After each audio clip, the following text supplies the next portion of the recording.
Welcome to My Life, My Songs. I'm your host, Jimmy Fortune, and we have a fantastic guest today, one of my all-time favorite people in the whole wide world. Mr. David Frizzell is here with me today as my guest, and brother, man.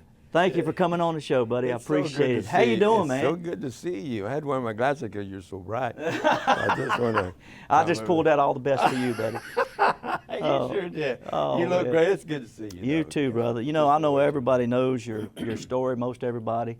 We got a lot of new fans out there, though, that are coming along today, these young people that are wanting to know about David Frizzell and your life and just what you've been doing lately. But let's take us back to your childhood, man. Take us back to when you started. Well, and I know people want to know about that. Man, I told you before that I've been blessed. You know, in my life, I remember when I was about 9 or 10 years old, living in Snyder, Texas. And my brother was on tour, my brother Lefty was on tour.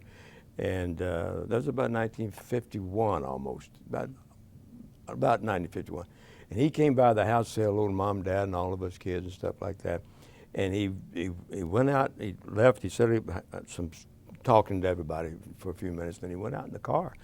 And my sister Betty and myself went out there with him, and he was writing a song called The Mom and Dad Waltz. Oh my gosh. And he was writing that song, and finally once somebody looked up at us and said, what do you think, what do you think?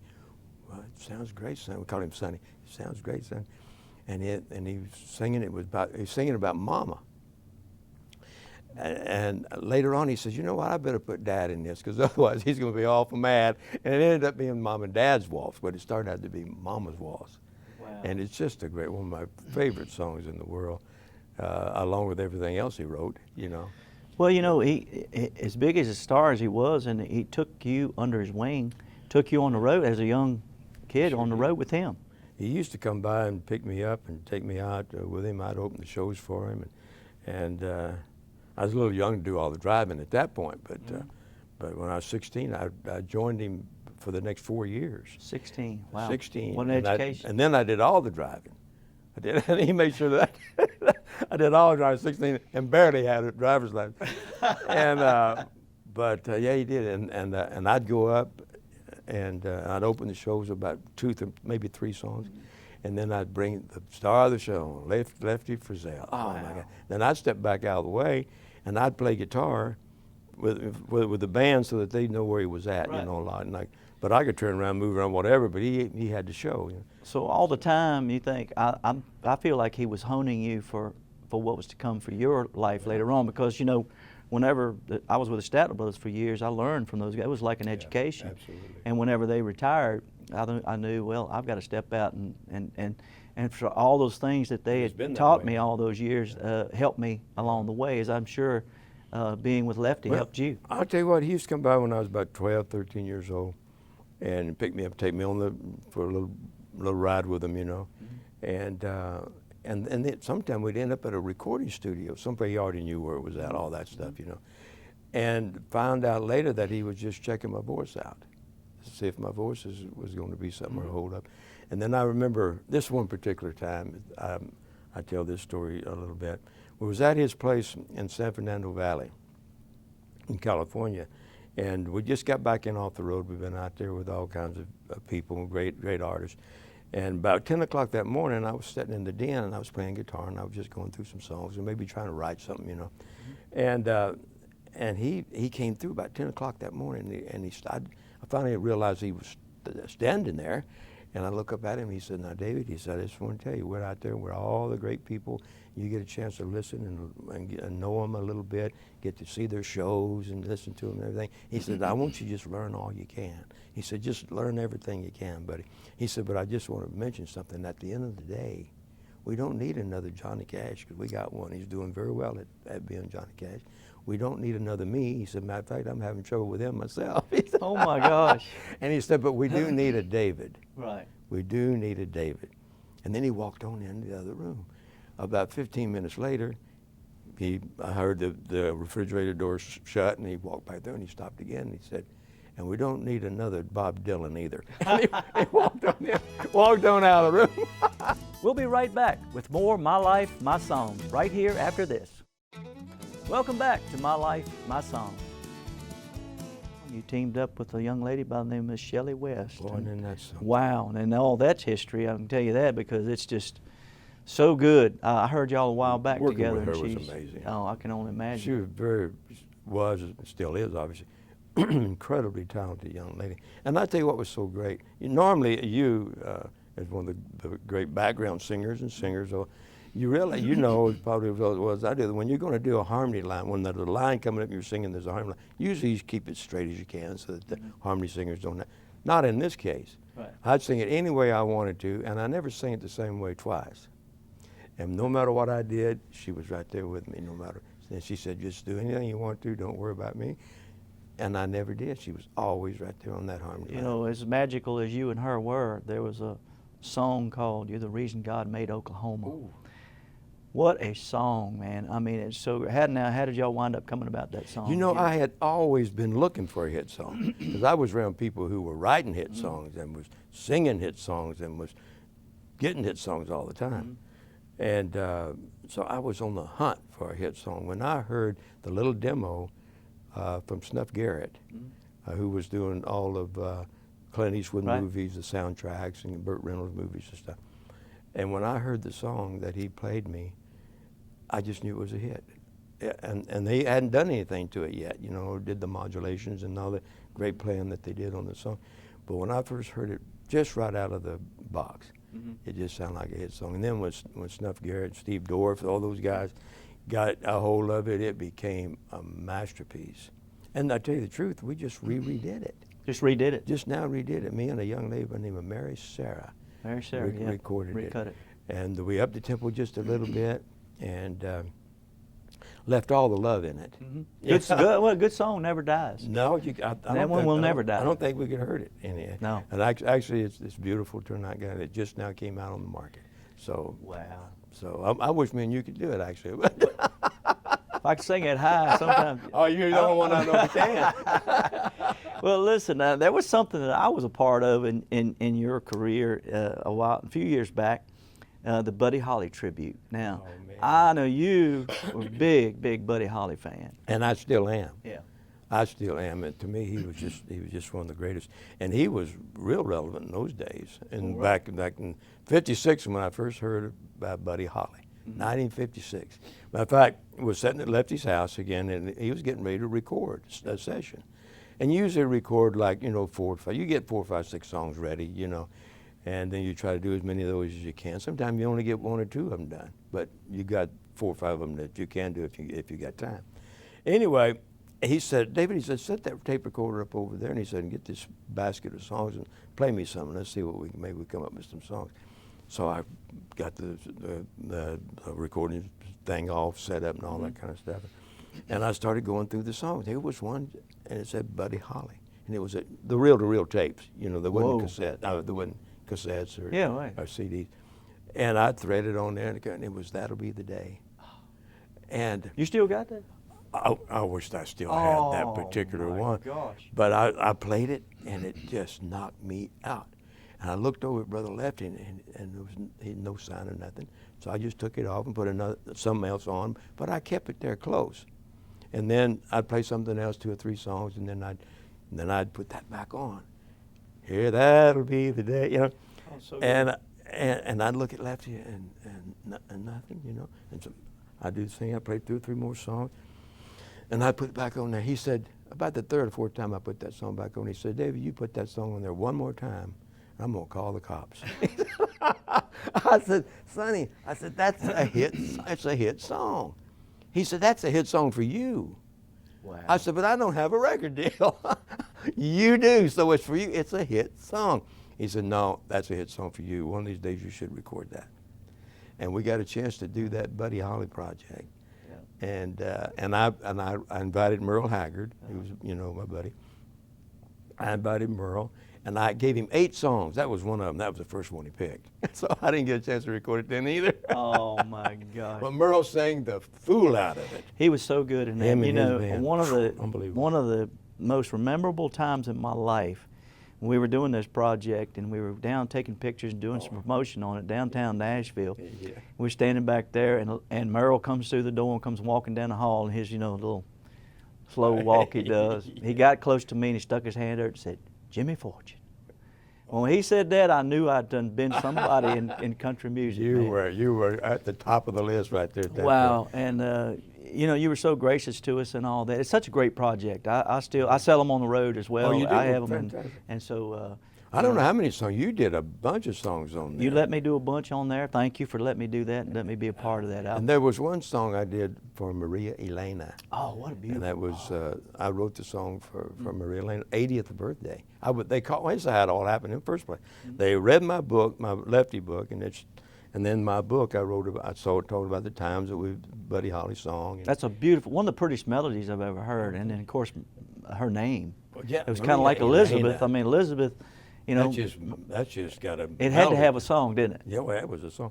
So anyway, it was her birthday, and so they had read that I was a big Buddy Holly fan, and in the Lefty book that I wrote. So they asked me if I'd write her a happy birthday song. So I said, Maria Elena. I had the melody going before I hung up the phone Right, because just her right. name alone. And so I wrote the song. We sent it to her, got it to her on her birthday, and she liked it so much that they offered me. I said, David, would you do a tribute album to Buddy Holly? I said, how many songs? He said, many as you want to. So we ended up doing a 21-song salute to one of the greatest people. Wrote all those songs he wrote. A lot of them, Well, all those you know, his songs career was only like, how long? Wasn't very long before he got killed. Started in '56, as far as I know. Of course, he started obviously longer than that. But I was introduced to him in 1956 because of that song. And then he passed away in 59. We'll be right back with more My Life, My Songs after this. Welcome back to My Life, My Songs with your host, Jimmy Fortune. Now, not only do you write songs and sing songs, but you actually did a tribute to Lefty. I Love You 1,000 Ways in that book, and what a book it is. I mean, well, the book it took me a long time to write that because actually it was great to write it, but there were some spots in there that I didn't want to write because there were times when he'd make a bad business deal or something. There were so many. I hate to say this, but there were so many people out there willing, able to take advantage of a young, talented, uneducated talent like Lefty was. And I didn't want to write about those times. Yeah. Matter of fact, there was a fellow by the name of Don Law, who was Lefty's yeah. producer on Columbia Records. And Lefty at one time in his life had sold away, or did something away with 110% of himself. Now, how do you do that? I don't know. Well, he did. And Don Law came along and helped him get out of those old bad contracts. So after that was all over, that was probably about 53, 54, he got out of a lot of those. And Lefty never felt good about maybe taking on another manager or anybody like that. He just didn't. It was hard to get him to trust people. I've never been around anybody any more talented than him. He taught me how to get on the stage, what to do while I was there, what to do, how to get off of there. He taught me everything. Well. And then along came Merle Haggard, who did some more teaching. You know. I can only imagine getting to hang around, but you learned well, my friend. You really did. I've been blessed. I treasure the stories that I've heard from you all these years, and I tell you, there's another song that I want you to tell me about. She said, I'm gonna hire Wino. Now, how about that, there's buddy? another one. Huh? Snuff Garrett.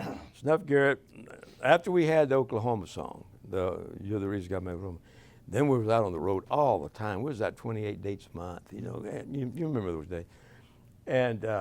And he'd send me songs, Snuff Garrett, and they'd send me songs out on the highway, on the road. I'd be in the bus and I'd be listening to them, and I ran across Gonna Hire a Wino Decorator. Oh, I couldn't even believe it. And Dwayne Blackwell wrote it. Blackwell, yeah. And he had recorded it and was planning on trying to get a record deal with it, so he did a master on it instead of just a little demo. He did a, man, it sounded great. And they sent it to me, and I heard, I called Snuff. Well, yeah. I called Snuff, and we was on the road. I had to stop. We didn't have no phones. You know? Oh, I know what that is. We didn't have any telephones. So we had to stop at a truck stop, and I called Snuff. I said, Snuff, you found another one, buddy. This is mine. Don't let it get away. He said, I ain't gonna let. So he made sure that he had control of the song. And we went back to do a solo album. Was the next thing anyway. Wino was, the Oklahoma song was the first album, and so we was going back and finding songs for a solo album. And that was the one, and they released it, and it just flew up to number one. And it went pop too. It went pop country. It went pop and country. Right. Darndest thing I ever I mean, seen. it was huge. Won about every award you could win with that song. Yeah. And you had another song, Lefty, Merle, and Me. How did that song come about? Well, the two biggest people in my life, Well, other than you, of course. Well, but well, in stature. was well, Lefty I learned everything from, and Merle, what a guy! Well, just a tremendous. You got to be around him some. Mm-hmm. He was just an amazing person to be around, and I've never seen anybody any more talented than him. Matter of fact, when I first started the song, I just happened to love those two guys, and it was always Lefty, Merle, and me. Mm-hmm. And when I was recording the song, Marty Haggard came in the studio, and I said, Marty, grab a piece of this song. So he kind of rewrote the last verse for him, and me and him sang that song as a duet. Wow. And Lefty, Merle, oh God, it ended up really, really good. And we do it on the show today and now even. Wow. What about the song? Tell me about the song Goodbye. What? Oh goodness gracious, that song. Well, I wrote this song. There was a reason why I wrote it, because I wasn't there when Lefty passed, so I didn't get a chance to say goodbye. Wow. And I wasn't there when my mom passed. It was on the highway, was on the road. And so it bothered me so much. I mean, all the time, it bothered me all the time that I was not there with them when they said goodbye. And so I wrote the song Goodbye, and it was for them. I sing it. I tell you what, you came along and sang harmony on that. I don't know how you did that, but you did that, and you hit notes that only you can hit. And it just turned out so well. And I thought it was well written at the time, and then when you came along, you just made it an unbelievable song. There are lots more great stories up ahead on My Life, My Songs. Thanks for coming on back to My Life, My Songs. Another thing that I really enjoyed was Frizzell and Friends. Oh my gosh! Now, we did quite a few. This is our time. This is our time. You created all that stuff and thought this stuff up, and you actually, and of course, Jo, your wife, she is like Nina is to me. She gets everything together and just, they're our crutches, I guess you might say. Can't do it without. But you put together a great project. Now, again, let me be a part of that. You're a great big part of everything that the Frizzells have done here in LA, especially those Frizzell and Friends. Matter of fact, I was thinking about this song, about the idea of a Frizzell and Friends series. And I was telling Jo, I call her Joanne, but I said, I'm thinking about doing a thing called Frizzell and Friends. She said, well, what if you don't have any friends? I said, well, quit thinking like that. And so the first, I don't know anybody's got more friends than you got. My so God. The first call I made was probably to you, but the first or second call I made was to Merle. And I found out he took the call while he was traveling on the bus. Wow. And I said, where you at? He said, well, I'm somewhere in Texas. I said, when you going to be to Nashville? He said, I don't know when you need me in Nashville. He said, that was so I asked him, I said, have you heard, I want to do this album, and I want to do, I got an idea for this song. He said, what? I said, well, everything I do, I always make sure that there's a theme song written for it. And everything all those TV shows I did, all that stuff, there's always a theme song that goes with that. And in that case, this is our time. So I wrote the song, and then I had some help from a couple other writers who were incredible writers. Right. And they came in. And actually, they were coming to my house that morning, and I had it started. And I looked out, I could see and they were driving up to my house, and the cops stopped them. Oh my God. And they got a ticket. And they got a ticket? I think they got a ticket. And he said, well, I'm just going right there. He just pointed at my house. And Wouldn't let him off. And they came in, and when I was writing, this is our time. The idea of the song is that each line was a hit song. Right, I know. And it was all #1 songs as far as I remember. Right. I wanted them all to be recognizable songs. Matter of fact, I think Lacey J. Dalton's when he started at 16th Avenue. Oh, my God. And then yours. And you let me sing Ordinary Joe with you, which was a Ordinary great, Joe. Someday, and which was with Helen Cornelius. Someday, Man, I love Helen so much, and she added so much to that. Of course, T. Graham Brown. She's absolutely incredible. I mean, so many great artists. I remember we was in the studio, and you had already did your part and had left, but she was getting ready to do her part. She said, I don't know why he always leaves when I haven't done my part yet. But anyway, so we're playing it back for her. We're playing it back so she could see what her part would be. And I'm sitting there, and she's standing behind me, and you're singing with me, and she's standing there, and she kind of walks up a little bit, and she's shaking her head.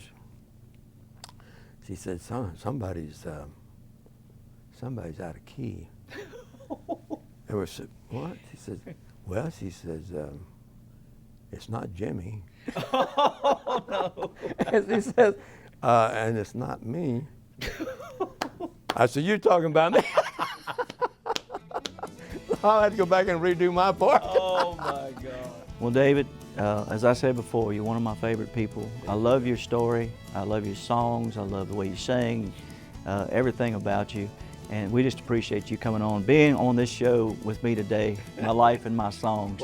God bless you, my friend. I remember you coming over to house and we go get a milkshake together and all that kind of. Don't forget we used to do that. Oh, yeah. And we still can. Yes. Because look how thin we are. But you don't live up there anymore, see, so I have to well, come I'll somewhere meet you else. halfway out there. Well, God bless you, my brother. Thank you, pal. We hope that you all have enjoyed my life and my songs today with one of my favorite fellas right here, Mr. David Frizzell. God bless y'all, and we'll see you next time.